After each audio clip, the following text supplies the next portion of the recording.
I've chosen not to. I've chosen to read is because I've got this passion for tangential talking. So I could spend the next 20 minutes talking about my orange glasses, for example, but I won't. So I'm going to keep focused because I'm going to take this very special platform to present an idea. And I was also very glad and felt comfortable in what I was going to present when I saw how pedestrian Professor Janssen's talk was, because I'm also going to talk about the pavement. I am an architect. I am not an architect. I am a walker. I walk, and I have been walking for 13 years. I am Doung. Now that I've shared with you my glasses and that you've started to know this guy with the glasses, I can show you my toes now. One of the main lessons that the practice of walking have taught me is the necessity to personalize the environment around me. So this is where I'm starting. I'm introducing myself to you. I came to South Africa in 1992 to study architecture at the KZN University in Durban. I did my 4-year undergrad, followed by a 3-year traveling across the continent with my beautiful wife, my muse. Now we have 2 children, Mika and Jibril, 4-year-old and 3-year-old, and they're just too beautiful. We came back to South Africa in the year 2000, where then I got into a process of trying to finish my postgrad. And that quickly became very disillusioned with me, the profession, and the expectation that the profession had on me. This is when I went for my first walk on the 11th February of the year 2000. I walked from the township to the sea, and I became passionately obsessed about the perceived failures of our spatial organizational system. The cracks, the fissures, the interstitial spaces, the in-between. In 2008, together with a friend, I co-founded an NPO by the name of Dialogue, the essence of which lies in the city walk. A number of enlightening realizations made it clear that the organization needed to be interdisciplinary in order to engage in a meaningful critical practice.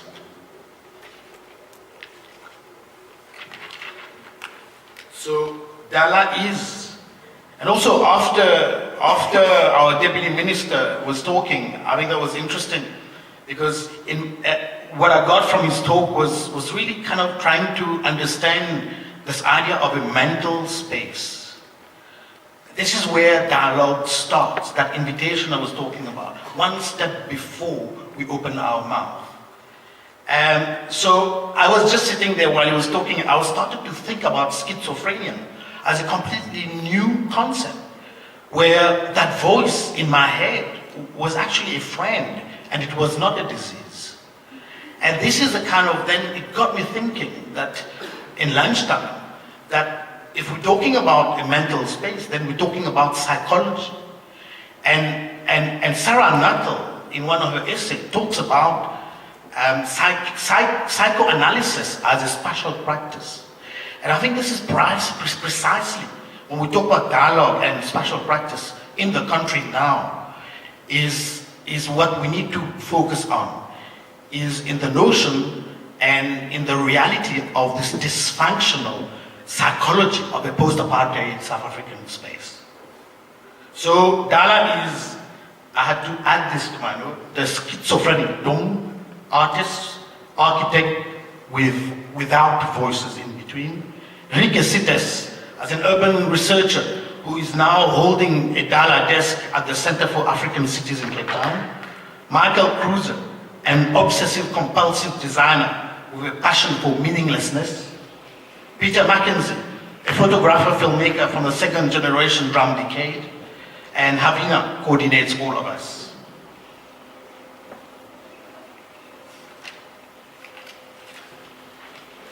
Please meet, I'm going to have difficulty saying this, but please meet, it's just like our names, Philippa.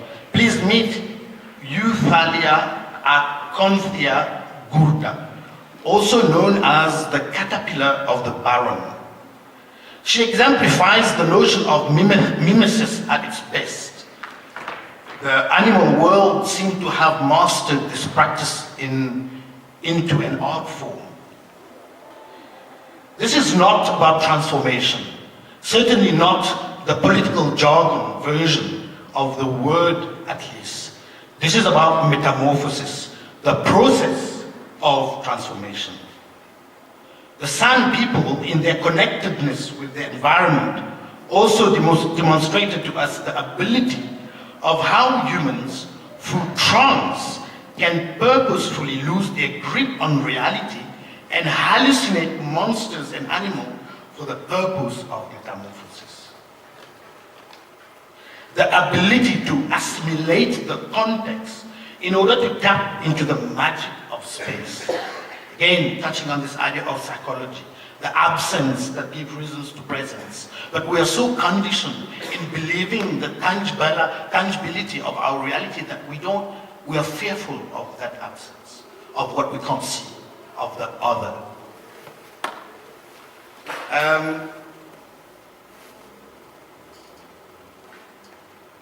The philosopher from the island where I come from, Mauritius, Malcolm de Chaza, he beautifully puts it like that. L'espace est magique et non physique. Space is magical, not physical.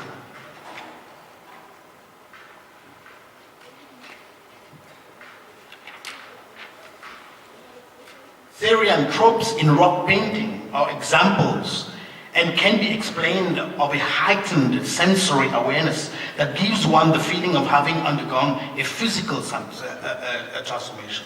So it's not an illusion anymore. So that psychology that I'm talking about, it is something that is very real.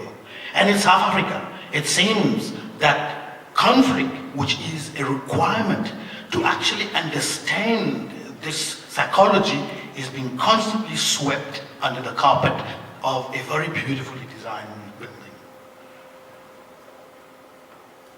But before engaging with today's transformative processes, especially within a dysfunctional spatial psychology like ours, there are fundamental questions which I believe needed to be asked after the fall of apartheid, but in my opinion wasn't. Two of which was, who is the public that we keep on referring to? How many of those public are there? And number two, where is public space? Public space has become an assumption.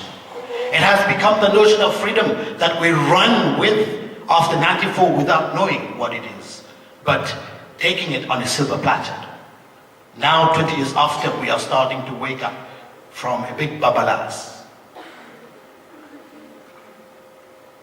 Planning in South African city still refers to Western and colonial notions. This is exemplified through urban design of most cities, which are based on the Cartesian grid. I think, therefore I am. I think. I remove myself out of the community and I become the self which feeds the capitalist agenda of today's world. And again, I'm not being negative, but I am making sure that I know what are the undercurrents so that that can equip me in formulating the voice, the mouth that is going to open, that's going to invite the dialogue. It needs to be very equipped, aware. It needs to be engineered, socially, or hopefully not. So, this Western European rationalism in urban planning has been and still is the underpinning conceptual and spatial framework in the way space is categorized in South Africa and in the continent. From roads to pavement, to electric fences, to walls, to armed response dwelling, to gated community, we have become civilized but extremely detached. Nevertheless, urbanization still remains unprecedented phenomenon since the fall of the oppressive regime. One would think that this powerful influx of poor people in the urban setting should have brought in a spatial realization, and perhaps a shift in the psychology of the South African space. But for this to happen, we also need to abandon our ability to usefully unearth a knowledge of the future through design and speculation. We need to recover material from a productive practice, from the dystopian, from our perceived waste landscapes, from our technological errors and dehumanizing nature. We must open up ourselves. We must open ourselves up to the notion of dystopia. It is not merely the cautionary tale, but it becomes the context in which the extraordinary can happen. We need to look with the heart in order to see. Here, rules become a set of terms in constant negotiation. Characters become interchangeable assets, and physical space becomes something modeled and redeployed in new and novel ways. The characters engages both in conflict and adventure. They are heroes who beat the system at its own game. They are the unexpected survivors. They are agile adapters in a twisted ecosystem whose strengths are intensified by shifting environmental conditions. They are the microcosm of our emerging world, like a perfect study of decomposition, where the artificial and the natural is indistinguishable from one and another. But modernity is our narrative. It hasn't stopped. And I find it hard to believe that it will stop unless this modernity, this very modernity that frames reality and decontextualizes it in order for us to recognize the daily beauties that surround us. When last did you smile to a stranger? We don't anymore. We don't smile to a stranger. We think it might cost us something. This modernity, where the margins are squeezed by the excess development. This modernity, where waste is what is left behind after the flight of capital. It is precisely at that unstable interstices of our modern life, that latent territories, where both the unseen consequences of our modern impulses, as well as the raw material for a renewed vision on urban design in the African city emerges. Life in the cracks of organizational system, the in-between, the invisible. In that in-between space, the possibility for a powerful architecture which transcends the merely moral and embraces the sublime, the grotesque, and the monstrous, and the radical.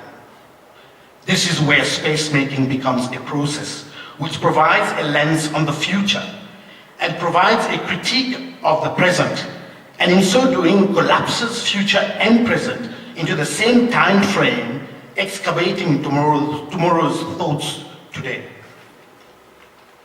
This process is a map-like and consists of a wide array of attractions and influences with no specific origin or genesis.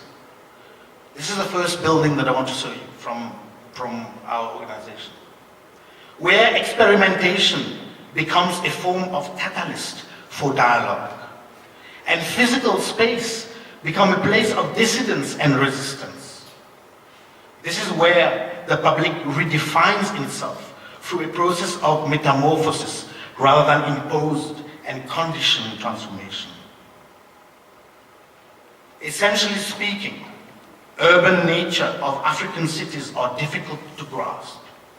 But it is clear that urbanization has led to the juxtaposition of an organic intelligent matrix onto the instituted Cartesian blueprint.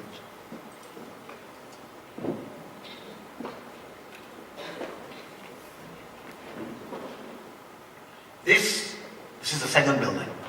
This initiative suggests the critical urgency for a dystopic vision invoked by formally destabilizing existing norms in order to form an instrumental knowledge of the latter.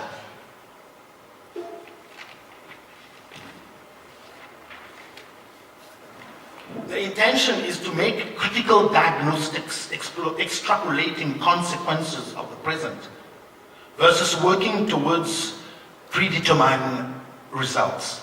I mean, this is one of the favorite pictures for me, because through all these years of walking and starting to recognize all of these little silly things about grass growing in the crack and being so obsessively passionate about it, and then one day in a publication, in a book by Walter Benjamin, One Way Street, suddenly I discover that I'm not alone. And he talks about pedestrian, hence this place, the place where people walk.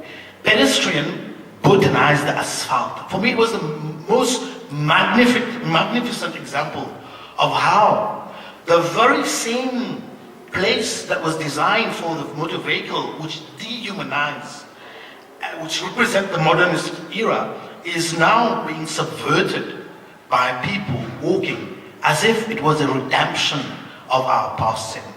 How beautiful is that? Anyway, so in that, right, so the intention is to make critical that working towards freedom. It is within this discourse that the pavement as natural phenomenon of the in-between provides a platform for resistance, survival, and creativity. Despite the desire of the powers at be to control and regulate, perhaps it is in the philosophical energy of interstitial spaces that the inspiration for finding the public lies, the South African public. The post-apartheid pavement saw the activation of new relationships, new combinations which gave rise to unexpected reconfiguration of the socio-spatial system from a kind of logic that was positioned no longer solely in the figurative form, but in the operative terms of activity, movement, and or exchange. In that constructive game of social territorialization, deterritorialization, and re-territorialization, we identify a paradoxical new condition of operative multi-belongings and ambivalences. The space where it played is the pavement, an intuitive territory where art and architecture and all cultural expression in those spaces would know that its purpose is to facilitate the process of rehumanization.